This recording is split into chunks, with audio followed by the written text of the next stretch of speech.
Please, don't hit me. I'm already hurt. The choked scream echoed through the crowded airport terminal. A woman in a white business suit, usually radiating power and authority, now collapsed, clutching her bruised shoulder. Passengers around her stood frozen, a famous CEO begging like a frightened child. The crowd only took photos and recorded videos. No one dared to intervene. Only one man in a wrinkled shirt, holding his young daughter's hand, stopped. He set down his suitcase and looked directly at the man with his hand raised. In that moment, no one knew. This ordinary single father would change everything. Daniel Brooks, 38 years old, a single father and former military serviceman turned maintenance worker. Widowed, living with his daughter Emily, 8 years old, a little girl who loved to draw and always carried her box of crayons. Daniel avoided trouble, focusing entirely on raising his daughter. Rainy afternoon at the airport, where he and Emily happened to witness CEO Victoria Hale, 35 years old, being pressured by her business partner. Daniel stepped in to stop the confrontation, forcing the aggressor to back down. He helped Victoria away from the crowd, bringing her to his apartment near the airport because of the rain and her injuries. The small apartment was warm and welcoming, filled with children's drawings and family photos. Victoria sat in the modest living room, still shaking from the encounter. Her shoulder throbbed where her business partner had grabbed her, and her pristine white suit was wrinkled and stained with tears. "You didn't have to help me," she said quietly, watching Daniel move around the small kitchen. "Yes, I did," he replied simply, filling a kettle with water. "No one deserves to be treated like that." Emily emerged from her bedroom, clutching her favorite crayon box. She studied Victoria with the serious expression children get when they encounter something new and potentially important. "Daddy, why is the lady crying?" Emily asked with innocent directness. "She had a bad day, sweetheart." "Sometimes grown-ups have bad days too." Emily nodded solemnly, then approached Victoria with the fearless compassion only children possess. "Do you want to see my drawings? They're happy pictures. They might make you feel better." Victoria felt something crack open in her chest. When was the last time someone had offered her something purely to make her feel better, with no ulterior motive? "I'd love to see them," she whispered. As Emily spread her colorful drawings across the coffee table, Victoria found herself genuinely smiling for the first time in months. The pictures were full of sunflowers, rainbows, and stick figures holding hands under bright yellow suns. "This one is my daddy," Emily said, pointing to a figure with brown hair. "And this is me. And this empty space is for someone special we haven't met yet." The words hit Victoria like a gentle blow. This child had unconsciously left room in her family portrait for someone unknown, someone yet to be loved. Daniel returned with tea and a first aid kit. "Let me look at that shoulder," he said, his voice carrying the calm authority of someone accustomed to handling emergencies. As he carefully cleaned the bruise and applied ice, Victoria closed her eyes. His touch was gentle but competent, the hands of someone who knew how to fix things that were broken. "You were military," she observed. "Navy medic, 8 years. What made you leave?" Daniel glanced toward Emily, who was now coloring a new picture. "Priorities changed. Some battles are worth fighting, others aren't worth the cost." Victoria understood. She'd been fighting battles her entire adult life, but suddenly she wasn't sure what she'd been fighting for. The apartment was small by her standards. Her walk-in closet was probably larger than their entire living space, but it felt more like home than her penthouse ever had. There was love in the details. Emily's artwork carefully displayed on the refrigerator, a reading corner with well-worn children's books, family photos showing happier times. "Your wife was beautiful," Victoria said, noticing a photo on the side table. "Sarah. She died 3 years ago. Car accident." "I'm sorry." "She would have liked you," Daniel said, surprising them both. "She always said you could tell someone's character by how they treated children and strangers. Emily likes you, and you needed help. That would have been enough for her. A trace of authenticity." Emily offered Victoria the knitted blanket her mother had made, saying, "You're cold, aren't you?" The simple gesture of a child recognizing someone else's pain and wanting to comfort them. That night, Victoria slept on their small couch, wrapped in a blanket that smelled like lavender and safety.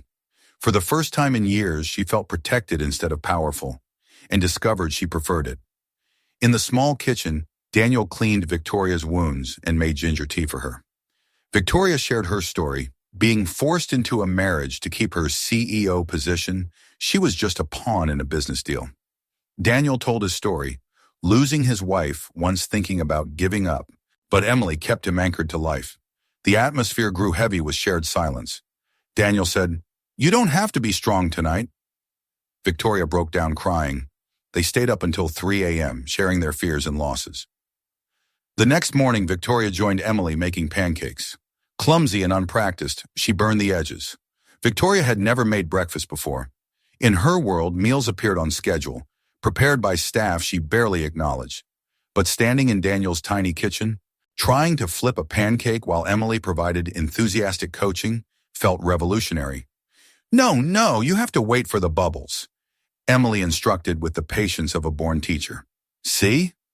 Like that." The pancake was lopsided and slightly charred, but when Victoria tasted it, she thought it might be the best thing she'd ever eaten. "How do you do this every day?" Victoria asked Daniel as they cleaned up the breakfast chaos. "Do what?" "Make it look so natural. The parenting, the household management, the balance." Daniel laughed, a sound with little humor. "I don't have it balanced.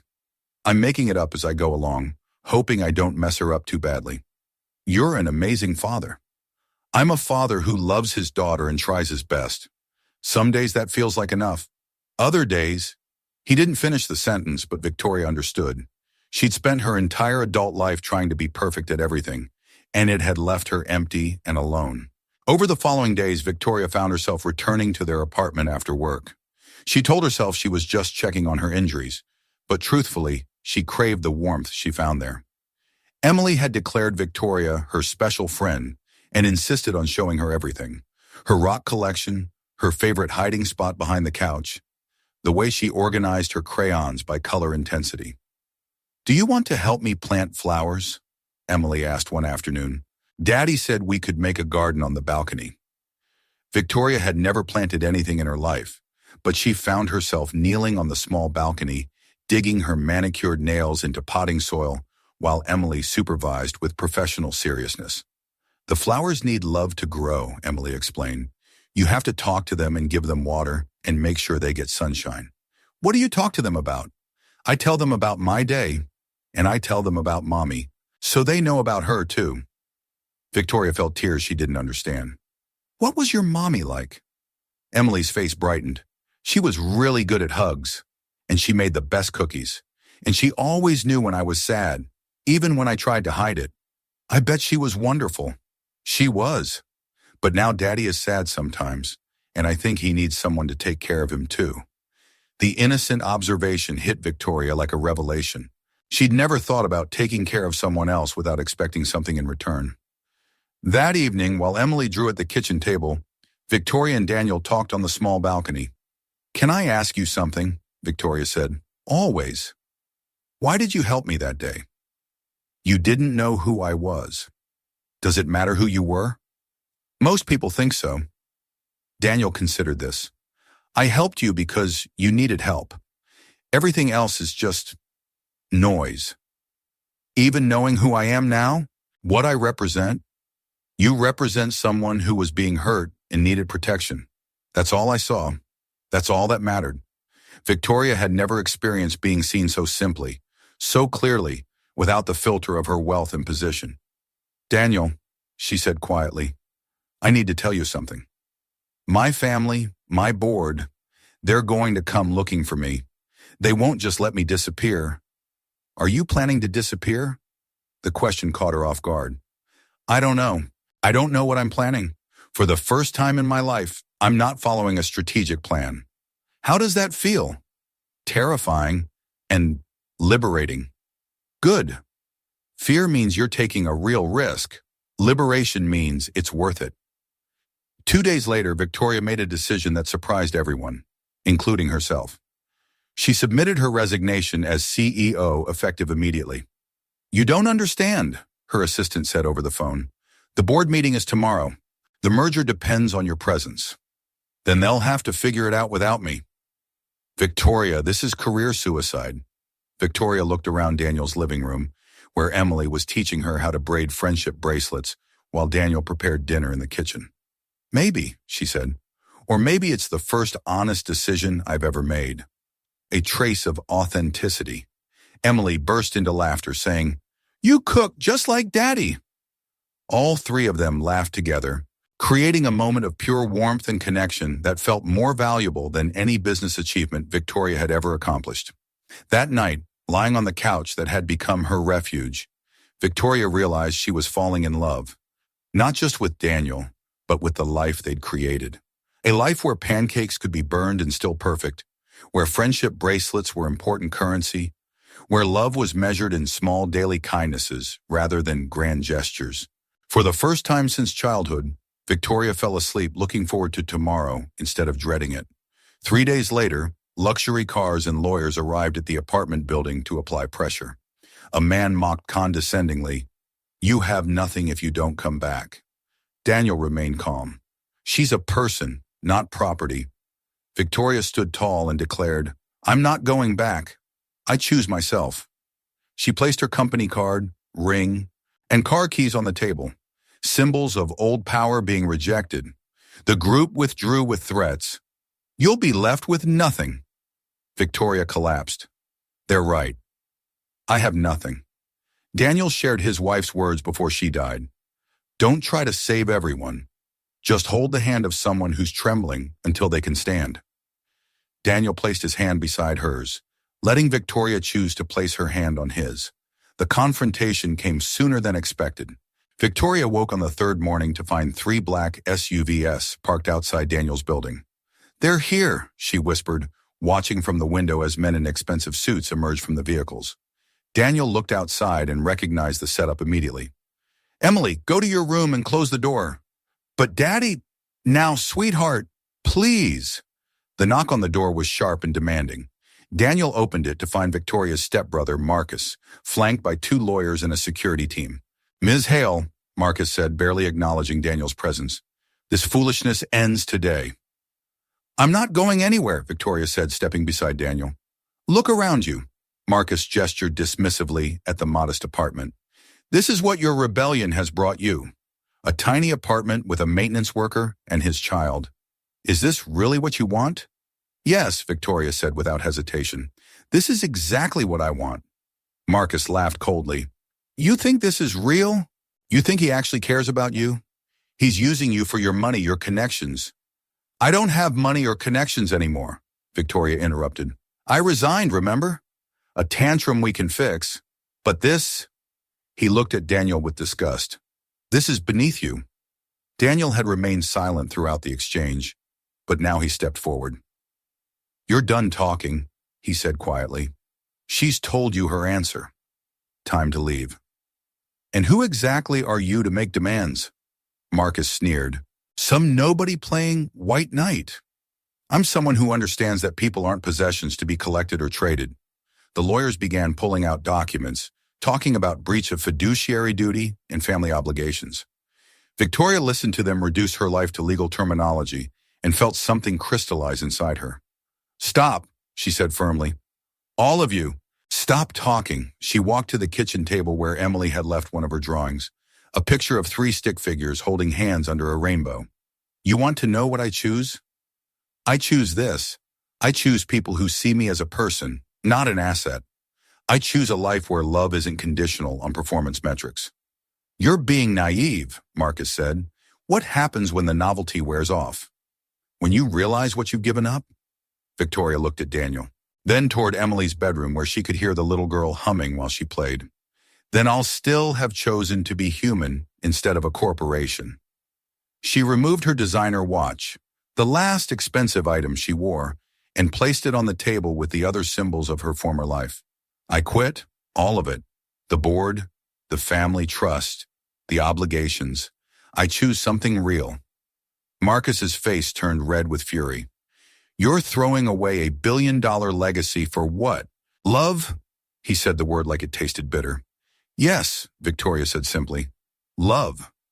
And if you don't understand why that's worth more than money, then I feel sorry for you." After they left with their threats and ultimatums, Victoria slumped onto the couch, emotionally drained. "They're right about one thing," she said. "I really don't have anything now." Daniel sat beside her. You have Emily's friendship. You have a place to sleep tonight. You have people who care what happens to you. That's not nothing. But what if I can't contribute? What if I become a burden? Sarah used to say something when I worried about the future. She said, don't try to carry tomorrow's problems with today's strength. Just be present for what's in front of you. Victoria looked around the small living room that had become her sanctuary. What's in front of me? A little girl who wants to show you her new drawing. Dinner that needs to be cooked. A friendship bracelet that needs finishing. Today, just today. That evening, as they sat around the kitchen table eating spaghetti and listening to Emily chatter about her day at school, Victoria realized something profound. She wasn't poor. She was rich in ways she'd never understood before. Victoria, Emily said, twirling pasta on her fork, are you going to stay with us forever? I don't know about forever, sweetheart, but I'd like to stay for as long as you'll have me. Good, because I already drew you into our family picture, and I don't want to have to erase you. Later that night, after Emily had gone to bed, Victoria and Daniel sat on the small balcony, looking at the city lights. Are you sure about this? Daniel asked. You're giving up everything you've ever known. I'm giving up everything I thought I wanted for everything I actually need. What do you need? Victoria took his hand. This. People who choose me for who I am, not what I represent. A place where I can be imperfect and still be loved. The chance to discover who I really am when I'm not performing for an audience. And if you decide later that this isn't enough, if you want your old life back? Victoria smiled, feeling more certain than she had about anything in years. Then I'll cross that bridge when I come to it. But right now, this feels like the first real choice I've ever made. Daniel squeezed her hand gently. Sarah always said the bravest thing anyone can do is choose love over fear. Is that what I'm doing? What do you think? Victoria looked through the sliding door at Emily's drawing stuck to the refrigerator, at the couch where she'd slept peacefully for the first time in years, at the man beside her who'd shown her what unconditional acceptance looked like. Yes, she said, I think that's exactly what I'm doing. Victoria began working at a nonprofit organization helping abused women. Lower income, but her eyes were brighter than ever. The three of them replanted the balcony garden together, the place where Sarah once tended flowers. Emily talked about her mother. Mommy taught me to wait for flowers to bloom, not to pull their petals. Daniel and Victoria gradually understood each other better, sharing small family responsibilities. One night, Daniel said softly, I love you, not because you were a CEO, but because you're becoming the person you choose to be. Victoria replied, I'm not ready yet. Daniel, we'll wait. I'm here. Victoria's new job at the women's shelter was unlike anything she'd ever experienced. The work was emotionally demanding, requiring her to listen to stories of trauma while helping survivors navigate legal systems and rebuild their lives. I don't know if I'm qualified for this, she confided to Daniel after a particularly difficult day. What makes you think you're not? These women need someone who understands their struggles. I've never been truly powerless before last week. Daniel considered this. Maybe that's exactly why you're qualified now. You know what it feels like to be controlled, to have your choices taken away, and you know what it takes to walk away from that. Victoria's direct supervisor was Maria, a woman in her 50s who'd built the shelter from nothing after escaping her own abusive marriage 20 years earlier. You're different from most of our volunteers, Maria observed during Victoria's second week. How so? Most people come here wanting to save everyone. You come here wanting to understand everyone. That's much more useful. Victoria had thrown herself into learning every aspect of the shelter's operations. She helped with intake interviews, assisted with job placement programs, and even learned basic legal advocacy. Her business background proved unexpectedly valuable in helping women understand contracts, finances, and their rights. One afternoon, while helping a young mother fill out housing applications, Victoria realized she was using skills she'd never known she possessed. Not business acumen, but human connection. Thank you, the woman said as they finished the paperwork. You really listened to me. Most people just want to tell me what I should do. That evening, Victoria shared the comment with Daniel and Emily over dinner. That's because you know what it's like when nobody listens. Emily said with her characteristic directness, You think so? Yes, before you came here, You look like the ladies on TV who smile but have sad eyes. Now your eyes match your smile.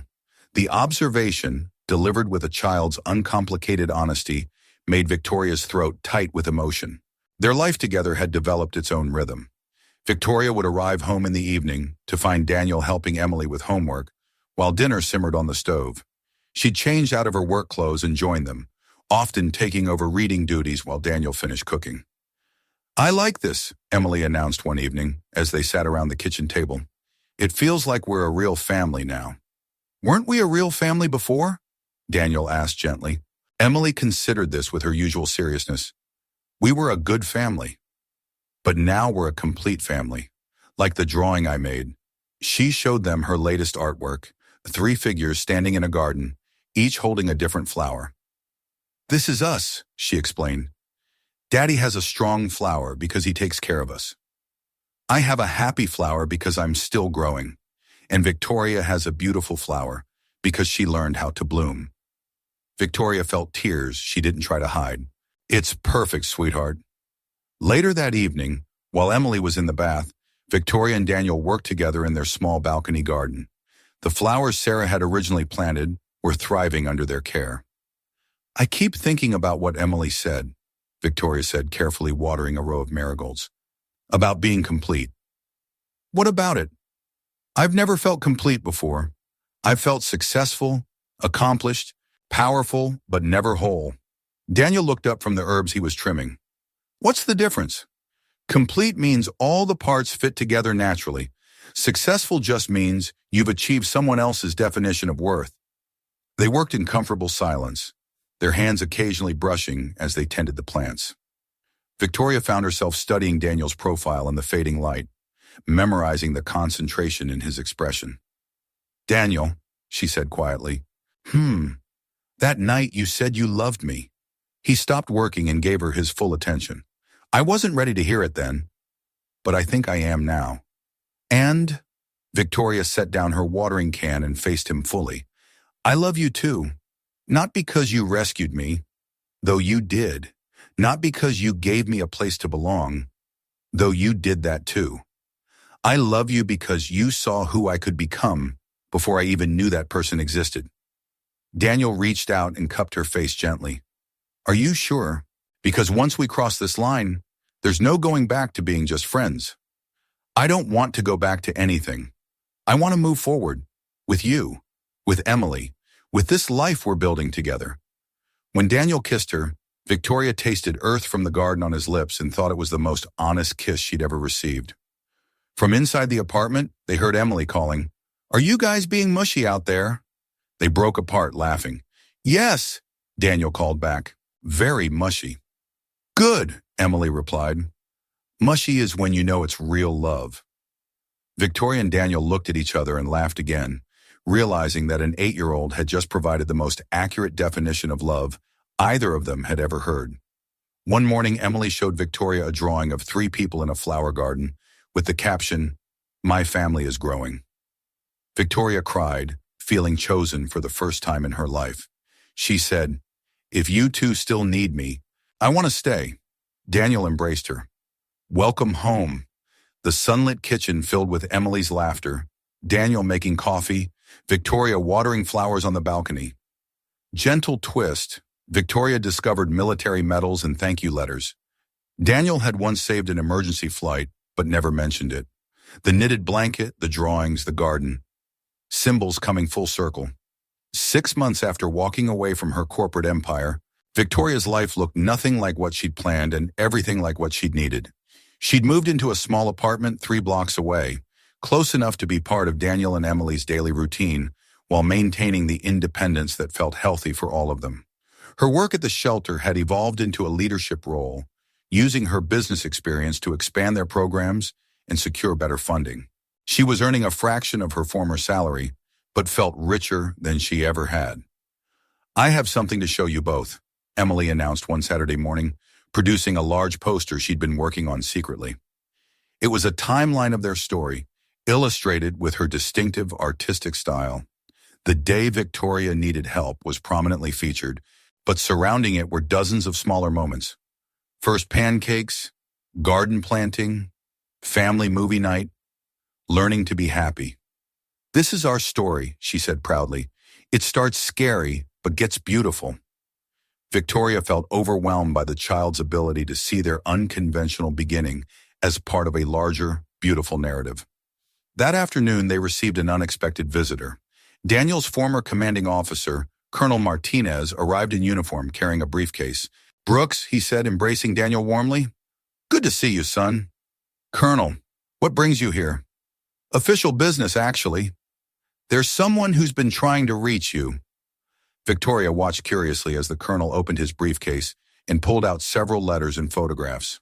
Flight 447, emergency landing, March 2019. "Ring any bells?" Daniel's expression grew guarded. "Sir, I don't." 23 passengers and crew, hydraulic failure over the Atlantic. You were the medic who kept them alive during the emergency landing. Victoria felt her breath catch. Daniel had never mentioned this. The colonel handed over the letters. "These are from the families. They've been trying to thank you for 6 years." Emily bounced excitedly. "Daddy's a real hero."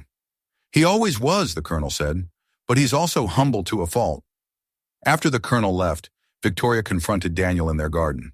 "Why didn't you tell me? It wasn't relevant. You saved 23 lives and it wasn't relevant?" Daniel continued trimming herbs, not meeting her eyes.